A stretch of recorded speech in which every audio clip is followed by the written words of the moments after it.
Imagine standing at your engagement party. Under fairy lights, you hung yourself, ready to toast your future, when your own sister announces she's pregnant with your fiancé's baby. That was the night my world shattered, but also the night I began my quiet revenge. Hi everyone, welcome back. Today's story is about betrayal, family favoritism, and the strength to rise from ashes. If you've ever been underestimated, this one will speak to you. Don't forget to like, subscribe, and hit the bell because you won't want to miss stories like this. Harborview was the kind of town where secrets floated just beneath the salt-kissed air, where the ocean seemed to whisper stories only the seagulls could carry away. Growing up there, I always believed that if I worked hard enough, stayed steady enough, and kept my head down while others chased storms, I could build a life that was untouchable.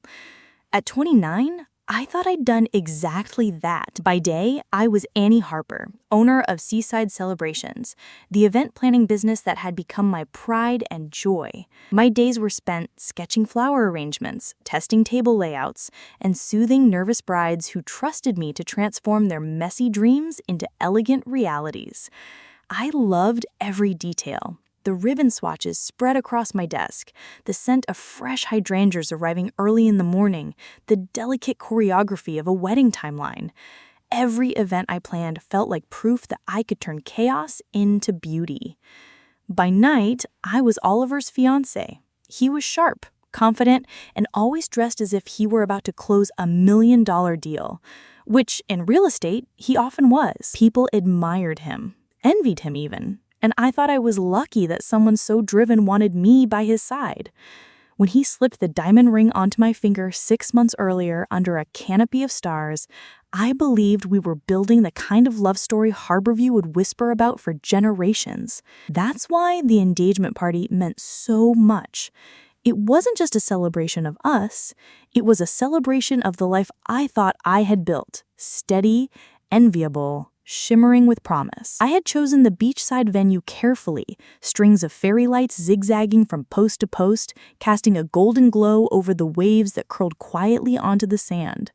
I wanted magic, and I created it. Even as a planner who had seen dozens of these nights, this one felt like mine alone. The air smelled of salt and champagne. Guests laughed in clusters, the women's heels sinking slightly into the wooden boardwalk, the men loosening their collars as the music drifted over the water. My parents hovered proudly, their smiles stretched wide for everyone to see. Even my mother, usually quick to find a flaw in details, had admitted the setup was beautiful. That was her highest compliment. Oliver stood beside me, his arm looped confidently around my waist. He wore his success like armor, polished and untouchable, his smile gleaming beneath the soft lights. Every time someone toasted us, to Annie and Oliver, a perfect match. He raised his glass and squeezed my side, the picture of devotion. I leaned into him, soaking in the moment, telling myself that all my late nights and compromises had led to this perfection. And then Khloe's voice cut through the hum of conversation like a knife. "I'm pregnant," she announced. The words slammed into me before I even saw her. My younger sister stood at the center of the crowd, her crimson dress clinging to her like she'd chosen it specifically to command attention. One manicured hand rested delicately on her stomach, and her chin lifted with a mix of pride and defiance.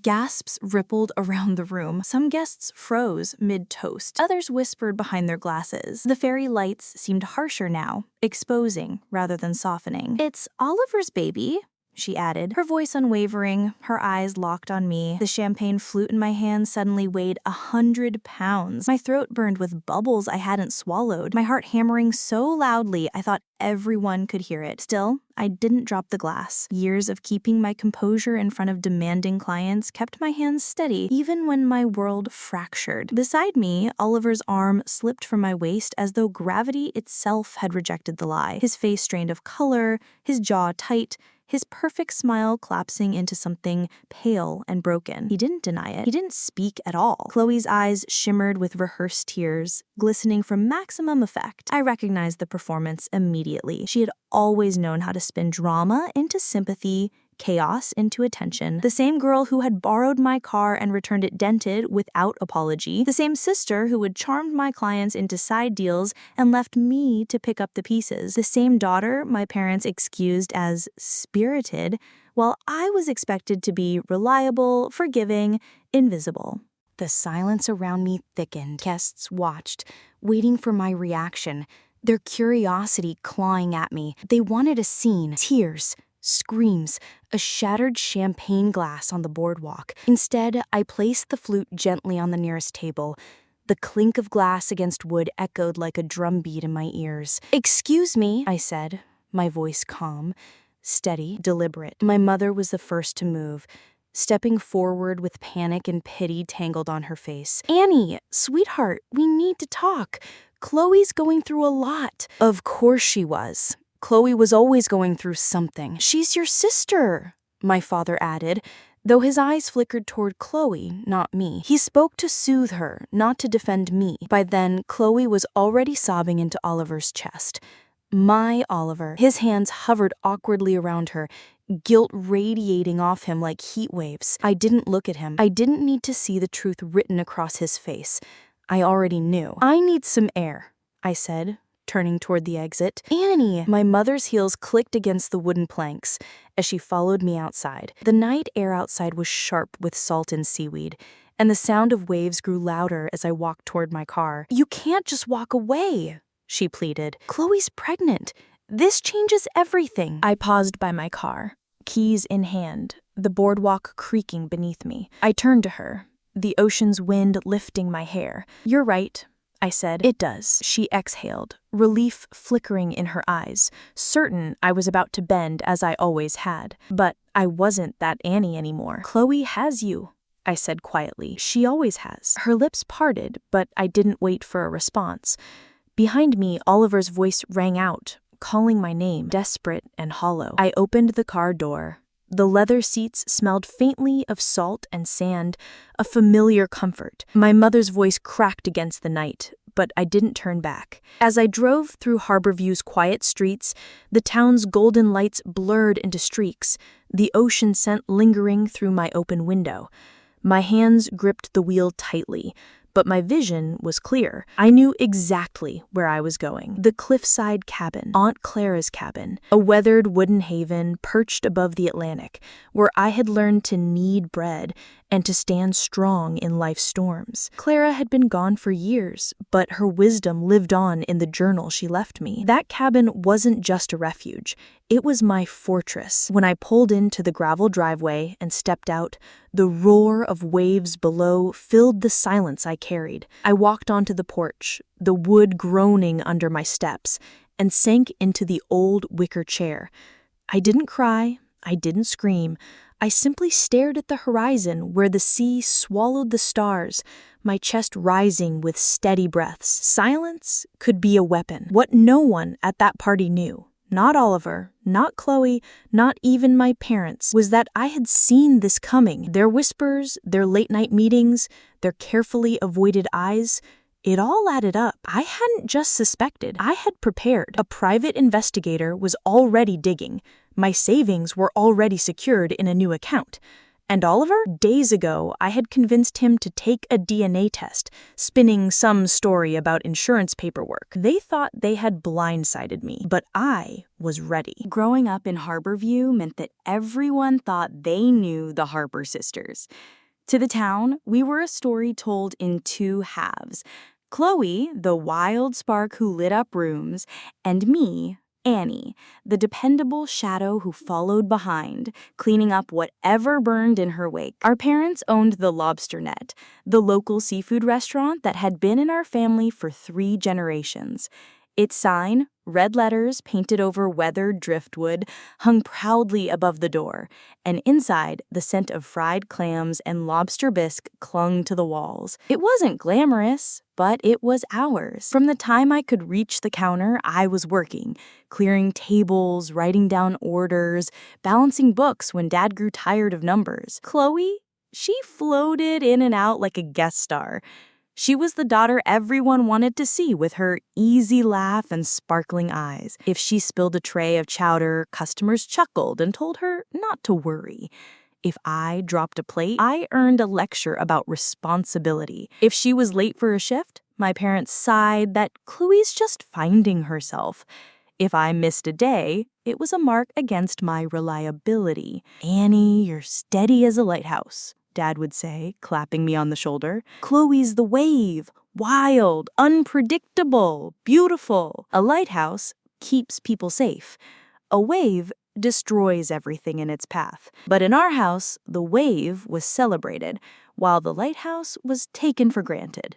I remember one night in particular when I was 16. The restaurant had been packed with tourists, and I'd spent the entire evening running orders, my hair plastered to my face with sweat. At closing, Dad counted the till, Mom locked the doors, and Khloe waltzed in smelling like salt water and cheap perfume. She had skipped her shift to go to a bonfire on the beach. "Sorry," she said breezily, grabbing a leftover crab cake from the tray. "I'll make it up to you." I expected a scolding, maybe even a punishment. Instead, my mother smiled at her like she was the prodigal daughter returned. "At least you're safe, Khloe. That's what matters." I had been safe all evening, carrying the restaurant on my back, but no one had thanked me for that. It was the same story at home. When Khloe dented my car after borrowing it without asking, I paid for the repairs with the money I'd saved from summer shifts. When she flaked on babysitting gigs she'd promised to cover, I was the one who soothed angry clients and worked overtime to make up for it. Our parents always excused her mistakes as growing pains, while my sacrifices were invisible. But invisibility became second nature to me. If I didn't expect recognition, I couldn't be disappointed when it never came. The irony, of course, was that my entire business, Seaside Celebrations, was built on being the reliable one. Brides trusted me because they knew I wouldn't flake, wouldn't vanish, wouldn't let them down. My reputation was my armor, forged out of years of being overlooked. If I could make strangers' dreams come true, maybe it would make up for the way my family had never seen me. Still, Khloe had a way of creeping into every corner of my life. When she tried a stint as a wedding photographer, she charmed some of my clients into hiring her for side packages. She forgot her equipment, missed appointments, and left couples scrambling. And who picked up the pieces? Me. I rebuilt the trust, offered discounts, and absorbed the embarrassment she left in her wake. Every time, my parents brushed it off. "She's spirited," they'd say, like spirit was an excuse for selfishness. By the time Oliver entered the picture, I should have known better. He was handsome, polished, ambitious, the kind of man Khloe had always gravitated toward. But he chose me, and for once, I thought maybe I had something she couldn't touch. Oliver loved my stability, or so he claimed. He said I grounded him, kept him focused when the stress of real estate deals threatened to consume him. I didn't notice at first how Khloe's smile lingered too long when Oliver walked into the room, or how she laughed a little too loudly at his jokes. She had always flirted with the world. Why would my fiancé be any different? But looking back, the clues had been there. The late-night client meetings, Khloe's mysterious illnesses, the quiet avoidance whenever the three of us were in the same space. Aunt Clara had once written in her journal, "Watch closely, Annie. Betrayers always leave clues." I had brushed it off then, thinking she was just being dramatic. Now I realized she had seen people for who they were long before I did. What stung most wasn't Khloe's betrayal. It was how unsurprising it felt, as though my whole life had been preparing me for this moment. Of course she would take the one thing I thought was safe. Of course she would stand in front of me at my engagement party and claim my future as her own. And of course, my parents would reach for her before me, their eyes filled with pity for her tears, not my silence. That night, when I walked out of the beachside venue, I didn't just leave behind Oliver. I left behind decades of being second best. The quiet child, the fixer, the one who forgave because no one else would. But the thing about lighthouses is that while waves may crash against them, they never fall. They endure. steady and unshaken. Sitting at Clara's cabin later, her journal on my lap, I ran my fingers over a line she'd underlined twice. The quiet ones don't just endure, they plan. And I was done enduring. Khloe thought her announcement was the end of my story. She didn't realize it was only the beginning. The drive to Claire's cabin was one I could take blindfolded. Even as a little girl, I knew every curve of that winding road, every weathered fence post and leaning pine tree that marked the way. The cabin sat perched on the cliffs just outside Harborview, where the Atlantic stretched endlessly, roaring against rocks that had been battered for centuries but never broken. Clara used to say the sea taught you everything you needed to know about life. It comes in waves, Annie, but the rocks endure. By the time I parked in the gravel driveway, the sounds of the party had faded into memory, replaced by the steady crash of surf below. I stepped out of the car and inhaled deeply, letting the salt-stung air clear my lungs. My body trembled, though whether from rage, heartbreak, or sheer exhaustion, I couldn't tell. The cabin looked the same as it always had. Gray shingles weathered by wind and sea, shutters painted a faded blue, the porch sagging slightly under the weight of years. To anyone else, it might have seemed worn down, even forgotten. To me, it was sanctuary. I let myself in with the spare key hidden under a loose board and was immediately met with the familiar scent of cedar, sea air, and a faint trace of bread. Clara had been gone for 3 years, but I swore her presence lingered here. The shelves still held her cookbooks and sea glass jars, the walls decorated with black and white photos of family gatherings, beach picnics, and sunsets. And on the mantel above the fireplace sat her journal, bound in cracked leather, waiting for me like an old friend. I curled into her wickered chair on the porch, journal resting on my lap as the waves below boomed in rhythm with my heartbeat. I hadn't cried at the party, and I didn't cry now. My silence wasn't numbness, it was sharpening. Clara had taught me that stillness could be stronger than noise, that sometimes the best way to win was to wait, to watch, and to plan. I flipped open the journal, running my fingers over the ink of her familiar handwriting. Some entries were recipes, others were musings about the tides, but sprinkled throughout were lessons, Clara's hard-earned truths about people. Family can betray you with love as much as with lies. Betrayers leave clues. Always watch closely. The quiet ones don't just endure, they plan. Those words wrapped around me like armor. Clara had endured her share of storms, losing her husband young, raising her younger sister Nora when their parents died, running the cabin on little more than grit and stubbornness. Yet she had never folded. She taught me to knead dough when I was barely tall enough to reach the counter, showing me how patience and pressure turned chaos into something steady, something nourishing. Bread, Annie, is resilience you can eat, she used to say with a wink. As a child, I thought her sayings were just quirks. Now I realized they were weapons she had left behind for me. I leaned back, closing my eyes, replaying the party in my mind like a film on repeat. Khloe's triumphant announcement, Oliver's pale face, my parents' pity,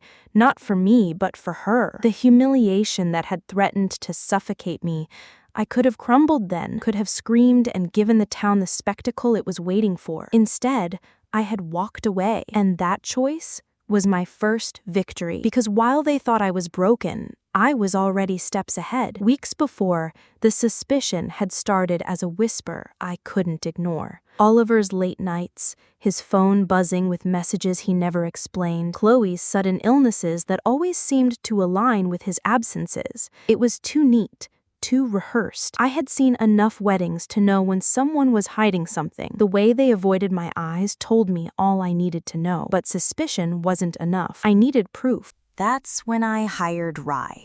His full name was Ryan Delaney, but everyone in Harborview just called him Rye. He was rough around the edges, a man who knew every corner of the town's underbelly, and he didn't ask too many questions. I told him I needed to know if my fiancé was lying to me, and he didn't flinch. Within days, he was sending me photos, receipts, little fragments of truth I tucked away like puzzle pieces. I had also moved my savings into a new account, one Oliver couldn't touch. I'd transferred valuables into a safe deposit box and even convinced him to take a DNA test under the guise of insurance paperwork. He hadn't thought twice. Oliver was so confident in his charm that he never suspected I was 3 steps ahead. Now, at Clara's cabin, I realized just how important those steps had been. Without them, Khloe's announcement would have blindsided me, would have left me powerless. Instead, I held the cards, even if no one else knew it yet. My phone buzzed on the table beside me, breaking the rhythm of the waves. Notifications piled up. Oliver. Annie, I can explain. Please call me. Khloe. I didn't mean for it to happen this way. You'll understand soon. Mom. Sweetheart, please come home. We need to talk. Khloe needs you. Dad, this is family business. Don't walk away. I ignored them all. They wanted the old Annie, the peacemaker, the fixer, the one who absorbed the chaos so everyone else could shine. But she was gone. Instead, I scrolled to a different contact, Aunt Nora, Clara's sister, sharp as sea glass and just as unyielding. She was the only one who had never fallen for Khloe's act. When she picked up, her voice was brisk. Saw Khloe's little performance on social media. She's claiming it's Oliver's kid. You okay? No tears yet, I said, surprising myself with the steadiness of my voice. Good. There was a grin in her tone. Does this involve making them regret it? I smiled for the first time that night. It might. Then I'm in. What's the plan? Her words echoed against the waves, filling the empty cabin with possibility. And in that moment, I knew I wasn't alone. The next morning, I stood on the porch with my coffee. The Atlantic spread out like a battlefield before me. The town would be buzzing with gossip. Khloe basking in her newfound glory, Oliver scrambling to save his image. My parents would be rewriting the narrative to cast me as the unstable one. It was the same script they had always used, but this time I wasn't playing my usual role. This time I was writing my own. The cabin became my war room. By day, I planned events for clients, hiding behind polite smiles and perfectly ironed lemons. By night, I sat at Clara's kitchen table surrounded by manila folders, photographs, and receipts Rye had delivered in his no-nonsense way. The world thought Annie Harper had retreated in shame. In truth, I was quietly assembling the truth into a weapon sharper than any scream I could have unleashed at that engagement party. Rye wasn't exactly the kind of man you introduced to your parents. He was broad-shouldered, with a beard that never seemed entirely trimmed, and eyes that carried the weariness of someone who had seen too much of Harborview's shadows. He used to work for the police before an incident forced him out. Now he made a living finding what people wanted to hide. "This is messy,"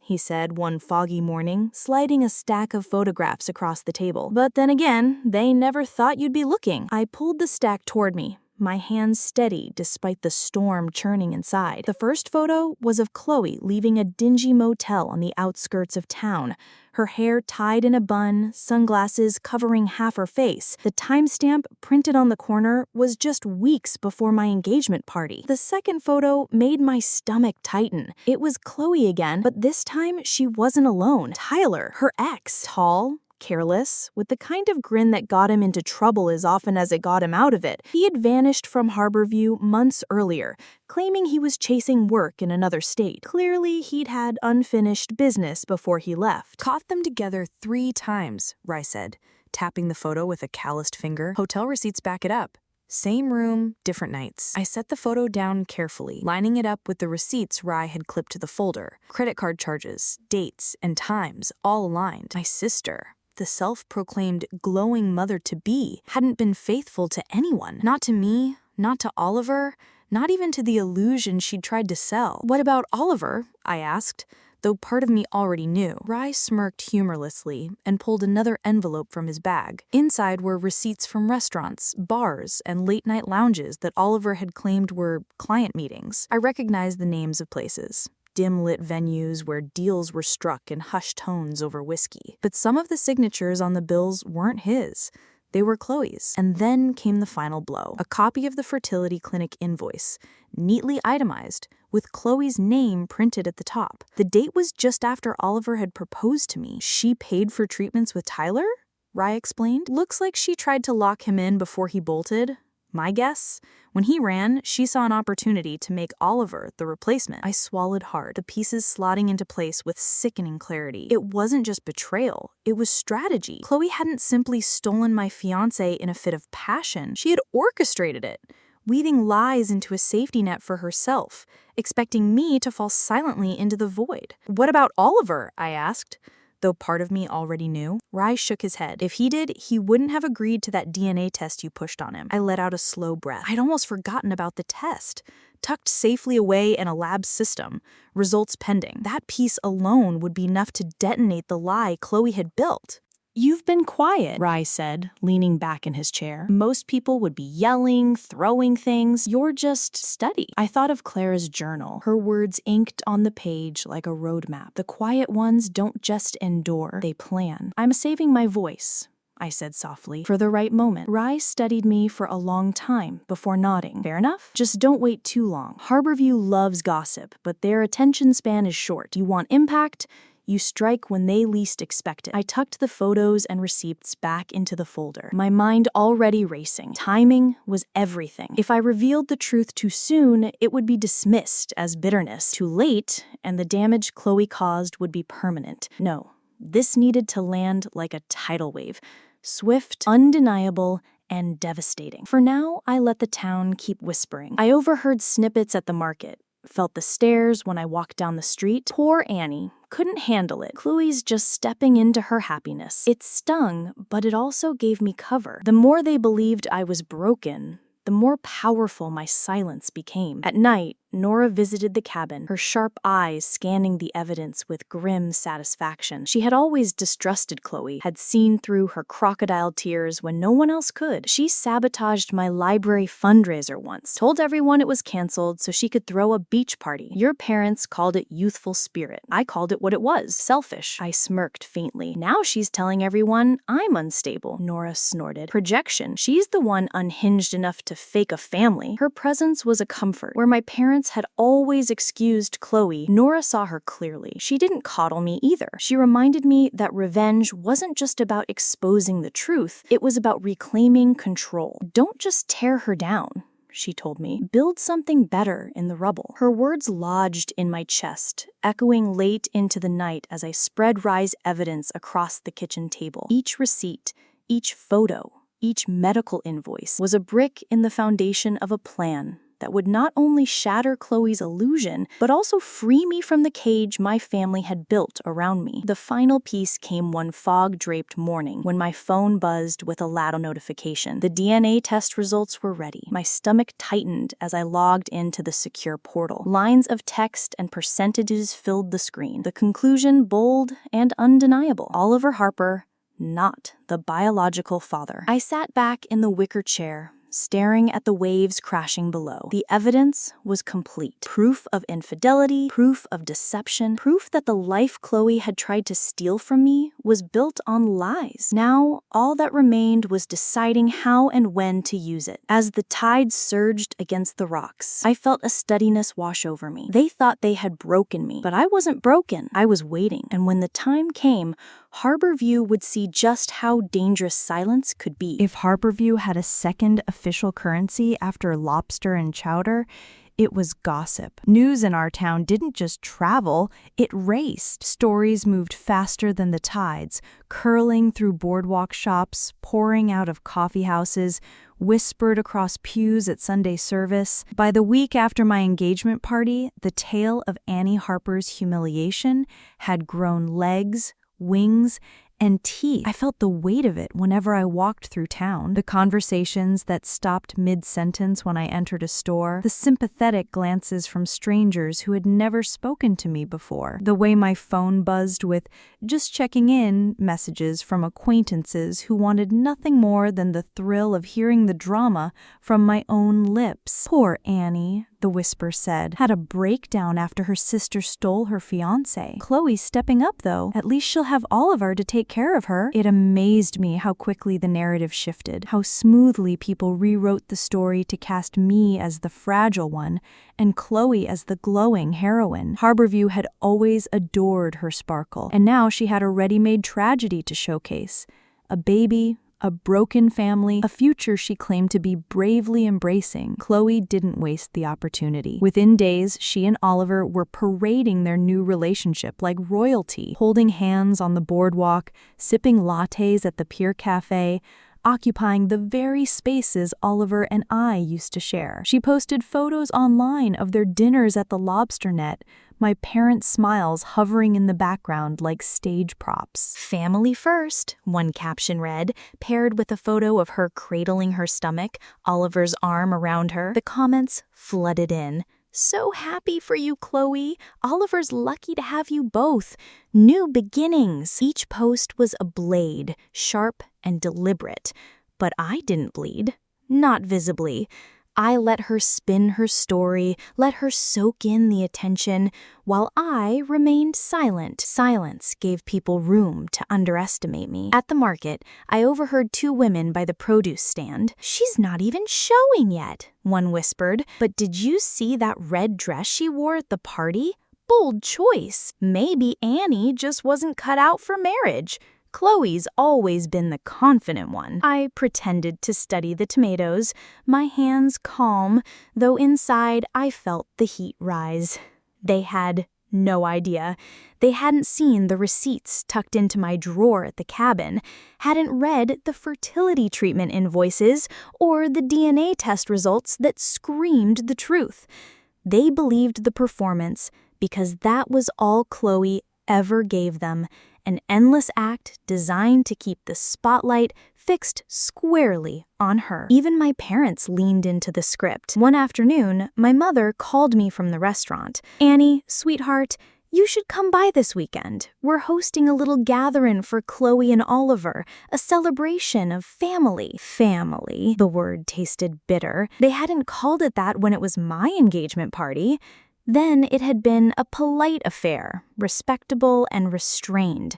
But now, because Khloe was involved, it was a celebration. "I'll pass," I said simply, and hung up before she could argue. Back at the cabin, Nora sat across from me, sipping her coffee with that knowing look only she could pull off. "They're making a spectacle of themselves," she said. "Let them. The higher they climb, the harder they'll fall." I almost admire it, I admitted, though my voice was laced with contempt. How easily she rewrites the story. She plays the victim, and they applaud her for it. Nora leaned forward, her silver hair catching the morning light. "You have the truth, Annie. That's more powerful than applause. But don't rush it. Timing is everything." Her words echoed Rye's warning. Wait too long, and people would forget. Strike too soon, and they'd dismiss me as bitter. I needed the moment when the lies were at their peak, when the town was most convinced that Khloe and Oliver's love story was untouchable. Until then, I endured the whispers, the stares, the pitying smiles. I let Harborview believe I was licking my wounds while Khloe basked in her false glow. But every insult, every rumor, every smug glance only added fuel to the fire building inside me. One evening, I walked the boardwalk alone, the waves glowing silver under the moonlight. I passed the bookstore where Oliver and I had spent lazy Sundays, tucked into a corner with coffee and novels. Now the apartment above it, the one we'd shared, belonged to him and Khloe. I glanced up, half expecting to see their silhouettes in the window. Instead, the curtains were drawn tight. I pressed my palm against the weathered railing, the wood rough beneath my skin, and let the rage settle into resolve. That apartment wasn't mine anymore. But it didn't matter. Khloe hadn't stolen my future. She had shackled herself to a lie.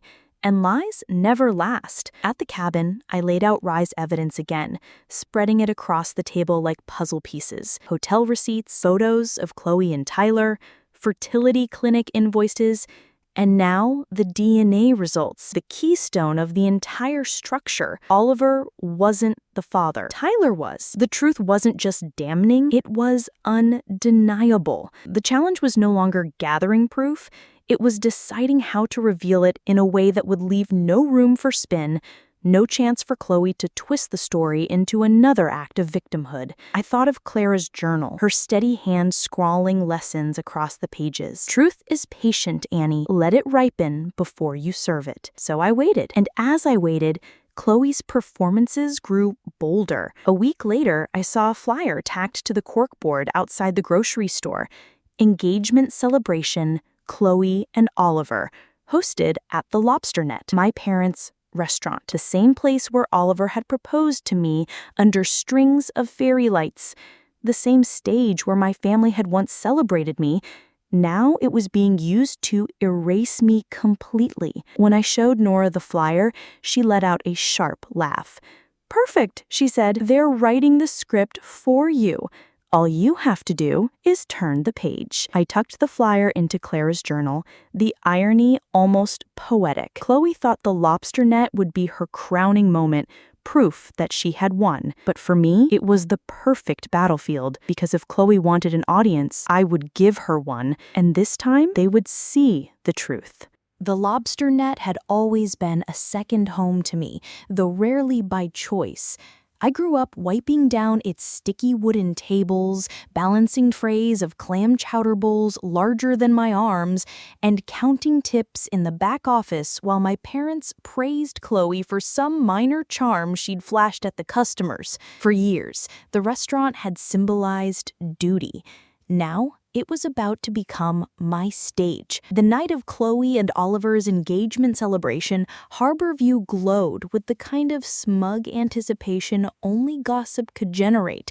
Everyone wanted a front row seat. The boardwalk shimmered with lantern light, music spilling into the salty air as laughter rose above the crash of waves. From a distance, the lobster net looked festive, string lights twinkling across the patio, tables dressed with fresh flowers, the scent of fried seafood wafting through the night. To anyone else, it might have looked magical. To me, it looked like a lie. I stood across the street for a long moment, adjusting the strap of my black dress, my heart hammering, but my expression cool. The dress wasn't for mourning, it was for power. A quiet rebellion against the pastel glow of celebration that radiated from the restaurant. Beside me, Aunt Nora slipped her arm through mine. "Ready?" she asked, her voice calm, steady as the cliffs. "Absolutely," I said. Together, we crossed the street and stepped onto the restaurant's porch. Heads turned almost immediately, conversations faltering as eyes locked on me. My mother's smile froze, her hand fluttering to her chest like she was seeing a ghost. My father's jaw tightened, his eyes darting between me and Khloe as though silently begging me not to ruin the evening. Khloe, dressed in a shimmering cream gown that hugged her fabricated glow, looked like she'd been waiting for this moment. She rested one hand dramatically on her stomach, her chin tilted just high enough to project superiority. Oliver stood stiffly at her side, his smile forced, his body radiating discomfort. "This is a private event," my mother said quickly, rushing forward. Her voice was soft, but panic undercut it. "I won't stay long," I replied, my voice calm, firm, controlled. "Just here to give a gift." A hush rippled through the crowd. The word gift carried weight, twisting the air with curiosity. Khloe's eyes narrowed, suspicion flashing across her face. "You've caused enough drama," she snapped. "We're celebrating tonight." I smiled, remembering Clara's words. "Let them think they've won, then show them they've lost." "It's a special gift," I said softly, reaching into my purse. I pulled out an envelope, crisp in white, and held it up. "For the happy couple." Oliver's face drained instantly. His voice cracked, desperate. "That's the DNA test. You told me it was for insurance paperwork." I raised my brows. "Private family matters should be shared openly. Isn't that right, Mom?" I echoed her favorite phrase, the one she always used to justify Khloe's mistakes. My mother opened her mouth, but no words came. My father stepped forward, his face flushed red. "Annie, stop this. You're making a scene." "No," I said, my voice steady as the tide. "Khloe made a scene at my engagement party. I'm just finishing it." With deliberate slowness, I opened the envelope. The room fell silent, the clinking of glasses and murmur of chatter dissolving into expectant stillness. I unfolded the paper, the lab's seal gleaming under the lantern light. "These results," I announced, my voice carrying through the crowd, "show that Oliver Harper is not the father of Khloe's baby." Gasps erupted around the room like a wave crashing onto shore. Someone dropped a glass, Khloe's face drained of color, her hand falling from her stomach as her perfect mask cracked. Oliver turned sharply toward her, confusion etched into fury. "What is she talking about?" he demanded, his voice rising. I pulled out a second document, sliding it from the folder Riot prepared. "And here," I said, "are medical records, fertility treatments paid for by Khloe with her ex, Tyler. The same Tyler she was seen with at the Harborview motel. The same Tyler who left town weeks before she announced her so-called pregnancy."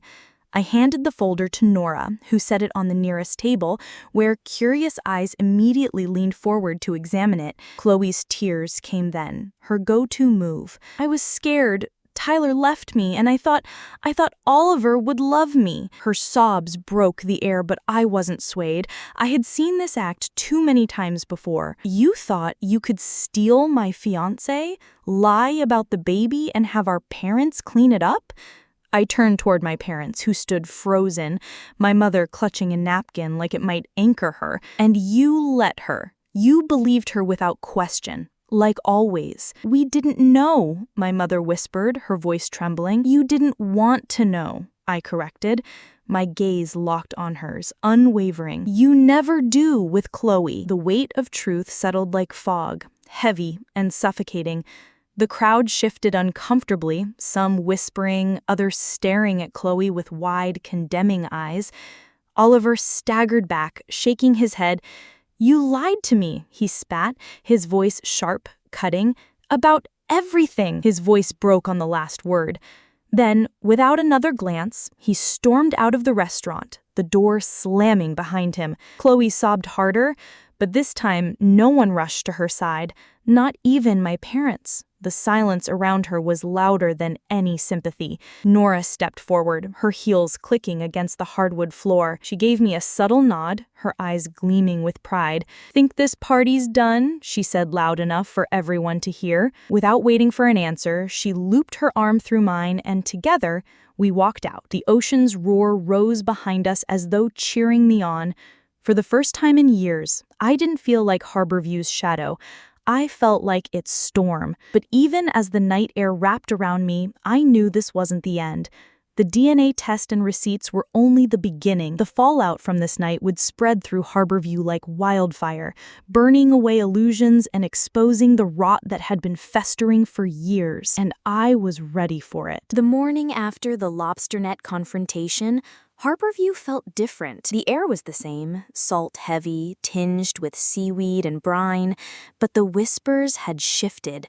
Where once they had pitied me, now they buzzed with disbelief at Khloe's lies and Oliver's downfall. The town loved drama, but what it loved even more was a scandal that flipped the script. Oliver had moved out of the apartment above the bookstore by sunrise. I knew because Nora told me. She had seen him carrying boxes to his car, his jaw clenched, his eyes hollow. He didn't look back at Khloe, who had stood on the curb in her silk robe, mascara streaking her cheeks. Whatever sympathy the town might have held for her drained away with every slam of a car door. By noon, Oliver was gone. Word spread quickly that he'd taken a job offer in Boston, desperate to escape the mess he had entangled himself in.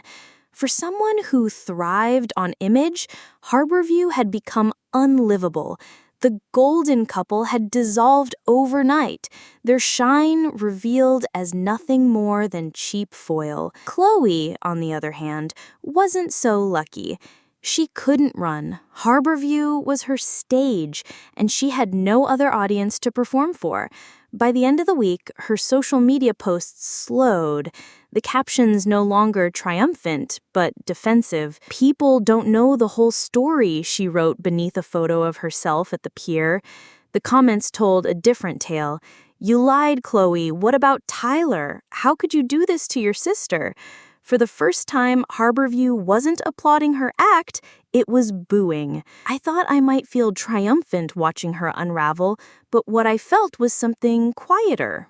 Not glee, not even satisfaction, just release. For years, I had been the one carrying her burdens, forgiving her trespasses, cleaning up her messes. Now she was forced to stand in her own wreckage, and I didn't lift a finger to save her. My parents, however, couldn't let go so easily. My mother showed up at the cabin one evening, her face drawn, her hands wringing as she stood on the porch where Clara used to sit with me. "She's not eating," Mom said softly. "She barely leaves the house. She needs her sister." I leaned against the doorframe, arms crossed. "She needs to face the truth, something you never made her do." Mom's eyes filled with tears. "We made mistakes, Annie. But she's still your sister." I let the silence stretch between us, the waves crashing below, punctuating the space. Finally, I said, "And I was still your daughter. Every time you chose her, you lost me a little more." Her face crumpled, but I didn't let her see me waver. This wasn't cruelty. It was clarity. She had to understand that forgiveness wasn't infinite, that love didn't mean endless sacrifice. After she left, I sat at the kitchen table with Clara's journal, tracing the words she had underlined years ago. The quiet ones don't just endure, they plan. Khloe had been exposed. Oliver had fled, and for the first time, I felt the weight of their shadows lift. But even as Harborview shifted its gaze, I knew this wasn't finished. The truth about the baby was only one thread. There were deeper lies still tangled in the family web, ones I hadn't fully pulled apart. A week later, Nora arrived at the cabin with a manila envelope in hand. She dropped it on the table, her expression grim. "Your parents have been funding Khloe's chaos for years," she said. Inside were bank statements, copies Clara had kept, meticulously organized. Profits from the lobster net funneled into Khloe's credit card bills, shopping sprees, even the motel stays with Tyler. Money meant for the family business, meant for both of us, had been used to bankroll Khloe's recklessness. I stared at the numbers, my chest tightening. I thought of the summers I had worked double shifts to cover college tuition, the nights I had fallen asleep on account books while Khloe danced barefoot on the sand with her friends. All the while, my parents had been propping her up with money siphoned from the restaurant I had poured myself into. They knew? My voice was barely a whisper. "They suspected," Nora said, her tone sharp but not unkind. "But questioning Khloe was never their way. You were the reliable one, the one they expected to carry the load." The betrayal cut deeper than I expected. I had always known they favored her, but this was theft disguised as love. Clara's words echoed in my mind. Family can betray you with love as much as with lies. Khloe's downfall wasn't just her own doing. It was the product of years of indulgence, of my parents' refusal to hold her accountable. They had built her illusions with their money, their blind eyes, their endless excuses. And now, the house of cards had collapsed. When I next saw Khloe, it was in the market. She looked nothing like the radiant sister who had announced her pregnancy under fairy lights. Her hair was unkempt, her eyes ringed with shadows, her dress wrinkled. She clutched a bag of groceries like it might anchor her, her gaze flickering nervously around the room. Our eyes met, and for a moment, I saw the little girl I used to protect, the one who cried when her bike chain broke, who begged me to cover for her when she snuck out to meet boys on the pier. But then I remembered the red dress, the triumphant smile, the way she had wrapped herself around Oliver in front of me. She opened her mouth to speak, but I turned away, leaving her words unspoken. Because this wasn't my burden anymore. That night, sitting on Clara's porch with Nora beside me, I watched the sun sink into the Atlantic, painting the water gold. "You've exposed them," Nora said quietly, "but what's next?" I thought of the bank statements, of the years stolen from me, of Clara's journal tucked safely inside. "What's next?" I said, my voice steady, "is freedom. Not just from them, but from everything they built on lies." For the first time in my life, I wasn't carrying anyone else's weight. And as the stars rose over Harborview, I realized that shattering their illusions wasn't revenge. It was survival. The lobster net had always been more than a restaurant. It was a monument to the Harper family name, a place where tourists lined up for chowder bowls and locals returned for Friday night comfort food. To outsiders, it was Harborview's heart. To me, it was a burden I carried on my back for most of my life. I had scrubbed those sticky tables until my knuckles cracked, balanced books when Dad grew tired of the math, and run shifts long after my friends had gone home to carefree summers. I thought my sacrifices were part of building something for all of us, a future we could share. But when Nora dropped that manila envelope on the cabin table, I realized the lobster net had never been mine. It had always belonged to Khloe. The documents inside were damning. Bank statements stretching back years. Transfers from the restaurant account to Khloe's personal credit card. Withdrawals labeled as miscellaneous expenses that matched the dates of her shopping sprees. Even motel charges that aligned perfectly with Rye's photographs of her and Tyler. Thousands of dollars, tens of thousands, all quietly funneled into covering Khloe's chaos, while I scraped my way through school and poured myself into my business. I stared at the numbers until the ink blurred. This was supposed to be for all of us, for the family, for me too. Nora leaned back, her sharp eyes softening slightly. They knew what they were doing, Annie. They just didn't want to face it. Easier to bankroll Khloe than confront her. The betrayal cut deeper than anything Khloe had done. My sister was selfish. That had always been clear. But my parents, they were supposed to protect me. Instead, they had stolen from me. Not just money, but years of my life. I remembered nights in college when I had worked 2 jobs just to afford tuition, while Khloe posted photos from shopping trips in Boston, flaunting designer bags I thought some boyfriend had bought her. I remembered long weekends at the Lobster Net, balancing books so Dad wouldn't have to, while Khloe vanished to beach parties without consequence. All the while, they told me I was steady, reliable, strong. Words that sounded like compliments, but were really chains. They leaned on me because they knew I would endure, and they handed everything else to her. The next morning, I walked into the Lobster Net for the first time since the confrontation. The smell of fried clams clung to the air, mingling with lemon and salt. Customers filled the booths,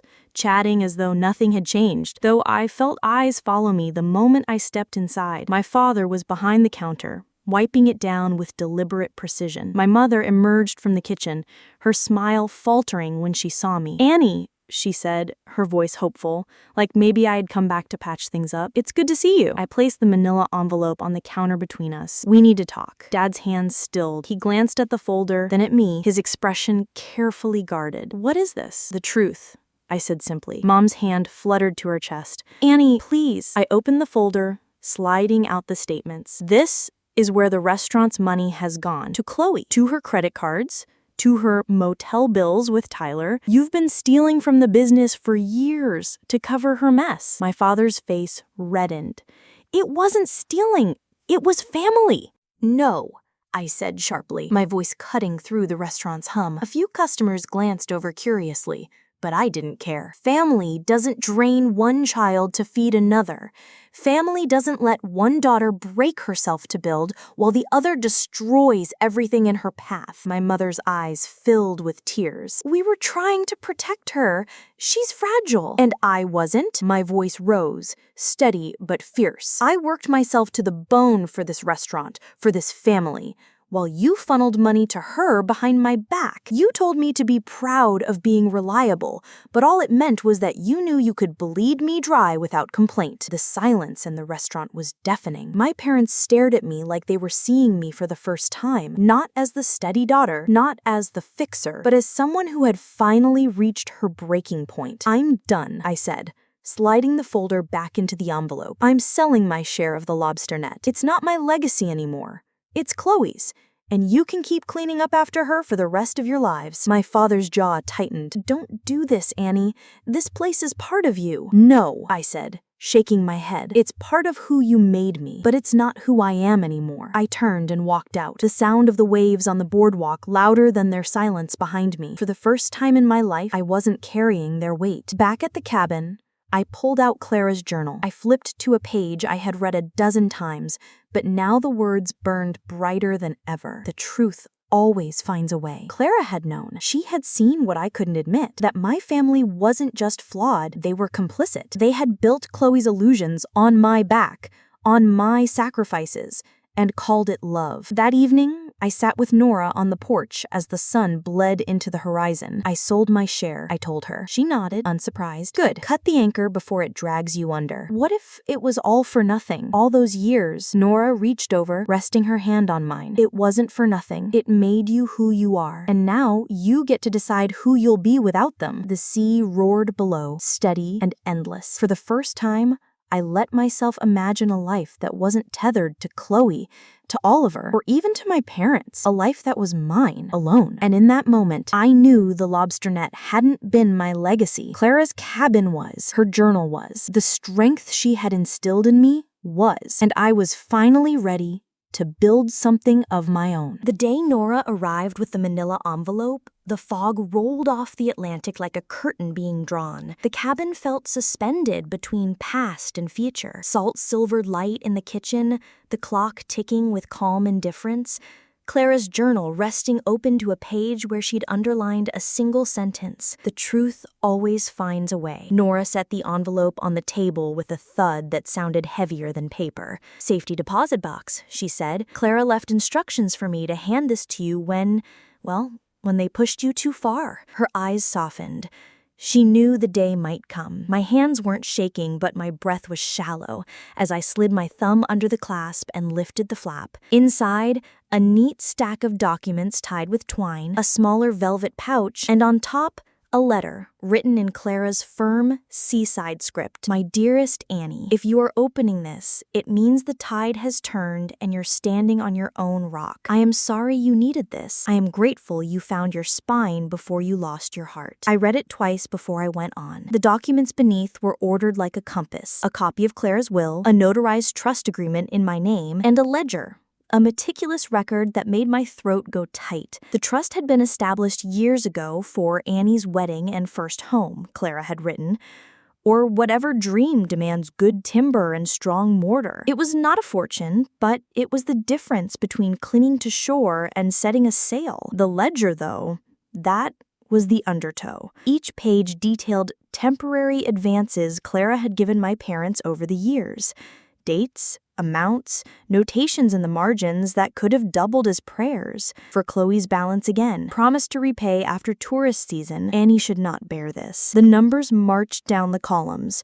More than I wanted to imagine, more than my parents would ever admit. Tucked beside the ledger sat copies of bank transfers that matched the miscellaneous expenses I'd confronted them with at the lobster net. Clara kept everything, Nora said, a hard pride beneath her voice. Your parents promised these were short bridges. She knew bridges become roads if no one pulls them up. I traced the ink with my index finger until the room steadied around me. She left this for me, I said. Not a question. She left it because of you, Nora replied. Because you were the one who wouldn't spend it on smoke. I opened the velvet pouch. A simple key. Old, brass, worn smooth. And a note. Barn, West Lot.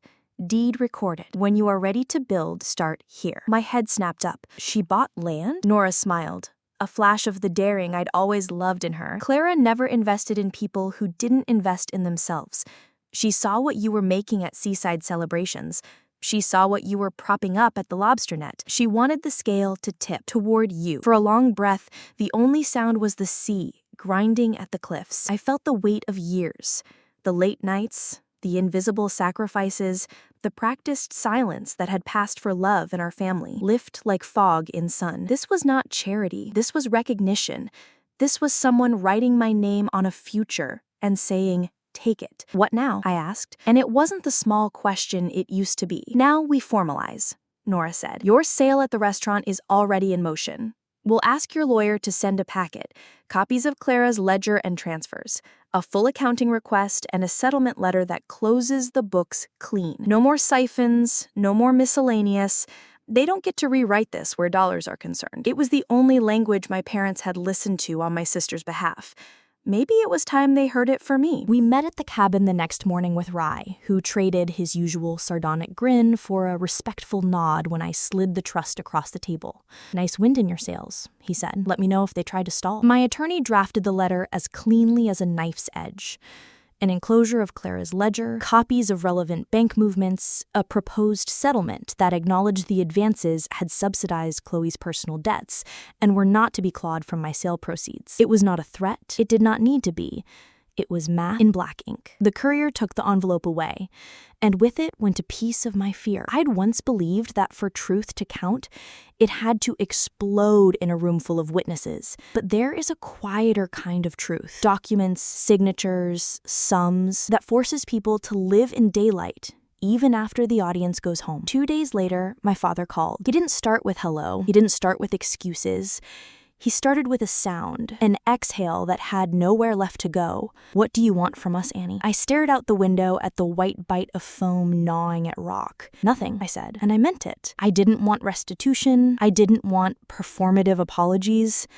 I wanted absence. I wanted the steady silence of a life that didn't require me to bleed for it. He didn't argue. Maybe the ledger had done the speaking. Maybe the town had finally fallen quiet enough that he could hear himself. "We'll sign the terms. Your mother, she thought she was protecting. I know what she thought, and I know what it cost." We hung up on a shared understanding that felt, for once, like truth. Their house had been built on shifting sand, and I had chosen cliff rock. That afternoon, word slid through Harborview's grapevine the way word always did.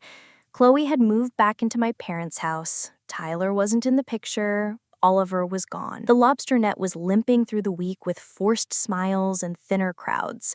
The lanterns above the patio suddenly too bright for what they illuminated. A message from Oliver blinked across my screen later that night. "I'm sorry, I should have." I closed it without opening the rest. There are doors you learn to leave locked.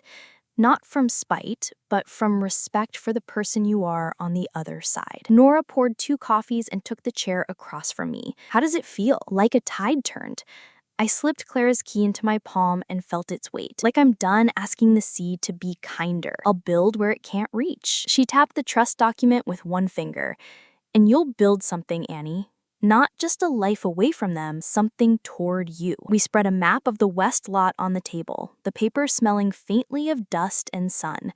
The parcel set a short walk from the cabin, a weathered barn sketched as a rectangle against the contour lines of hill and brush.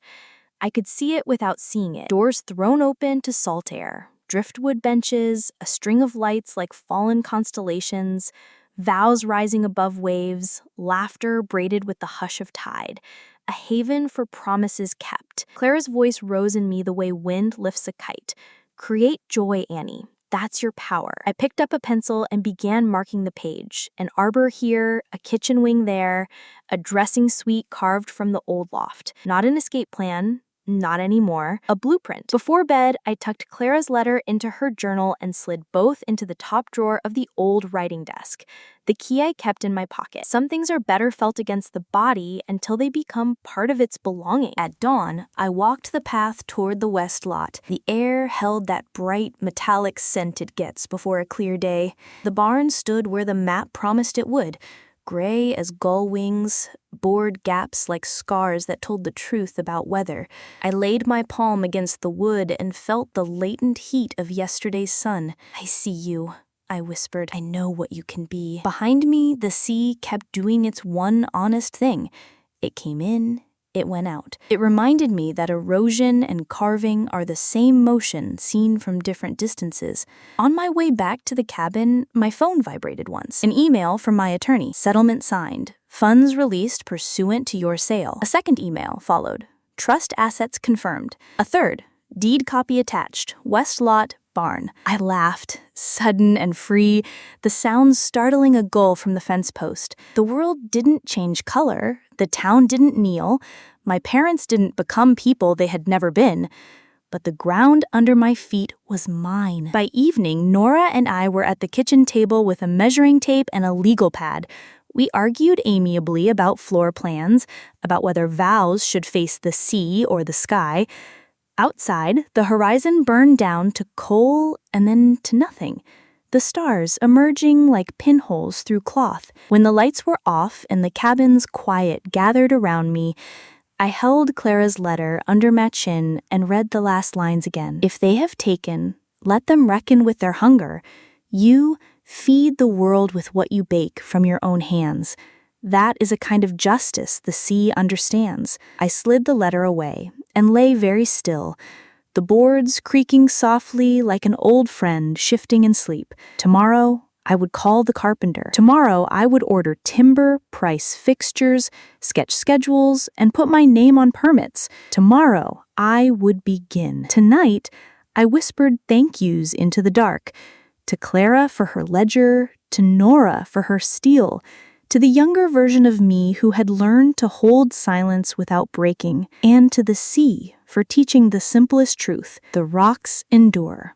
The first hammer strike against the barn felt like a heartbeat, solid, final, beginning. By spring, the west lot hummed with life. Carpenters stripped the old boards, their saws biting through wood weathered by decades of Atlantic wind. Painters layered new coats of white, fresh and bright against the gray cliffs. Electricians strung wire for lanterns that would one day glow like captured stars. And at the center of it all, I stood with Claire's journal tucked under my arm and her key around my neck, orchestrating details the way I had orchestrated weddings for years. Except this time, it wasn't for someone else's dream. It was for mine. We named it Seaside Haven. A place where vows would be spoken against the roar of waves, where celebrations would echo across the cliffs, where joy would be crafted from truth rather than lies. It wasn't just a venue, it was a reclamation. Every beam and nail carried the weight of choices I had made: to step away from Khloe's shadow, to sever ties with my parents' favoritism, to build something that belonged wholly to me. Nora was my fiercest ally. She managed contractors, wielded sarcasm like a hammer, and reminded me constantly that creating meant more than avenging. "This isn't about them anymore," she'd say when I grew quiet. "It's about you, about everyone who walks through these doors knowing joy doesn't have to come with conditions." Word spread quickly, as it always did in Harborview. At first, the town was skeptical. A wedding barn on the cliffs? But once the framework rose, once lanterns shimmered against twilight and flowers bloomed in the courtyard, skepticism turned to admiration. People wanted to be part of it. Couples booked their dates months in advance, eager to say their vows where the ocean met the sky. The first wedding at Seaside Haven was a small one, a local teacher marrying her high school sweetheart. As I arranged the flowers and lit the candles, I felt a knot loosen in my chest. The music swelled, the couple exchanged vows, and the crowd erupted in cheers that mingled with the crash of waves. For the first time in a long time, I felt whole, not because of what I had destroyed, but because of what I had built. Of course, Harborview never forgot the scandal. How could it? The lobster net still served chowder, but the glow around it had dimmed. My parents were polite to me when we crossed paths, but the ease was gone, replaced by something brittle. Regret, maybe, or resignation. I didn't hate them, I just didn't let them anchor me anymore. Khloe, meanwhile, lived back at the family home, raising her baby alone. I sometimes saw her pushing a stroller along the boardwalk, her once confident stride tempered into something quieter. She didn't meet my eyes. We weren't enemies anymore, but we weren't sisters either. We were two women standing on opposite shores, each shaped by choices we couldn't undo. And Oliver? A wedding invitation arrived from Boston months later, his name printed neatly beside someone else's. I slid it back into the envelope and returned it unopened. Some doors don't deserve to be reopened, not out of bitterness, but because they lead to rooms you've already outgrown. At night, when the work crews left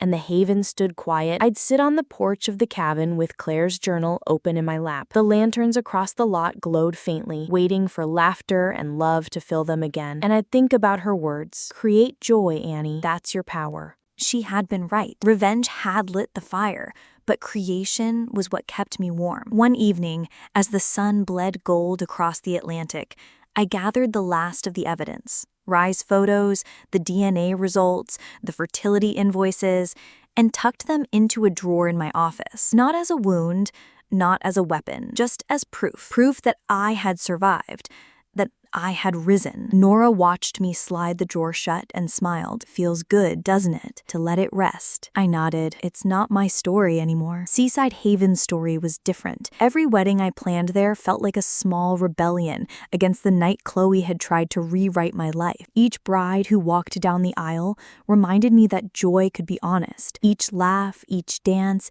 each kiss under the lanterns was a declaration. Lies may shake the ground, but they don't have to define what's that's built upon it. The town began to see me differently, not as the fragile sister who'd been betrayed, not as the quiet fixer who smoothed things over, but as the woman who had endured, planned, and risen. And in their eyes, I saw something I had never received before: respect. On Seaside Haven's opening anniversary, I stood alone in the courtyard, the ocean crashing against the cliffs below. The barn glowed behind me, filled with voices and music.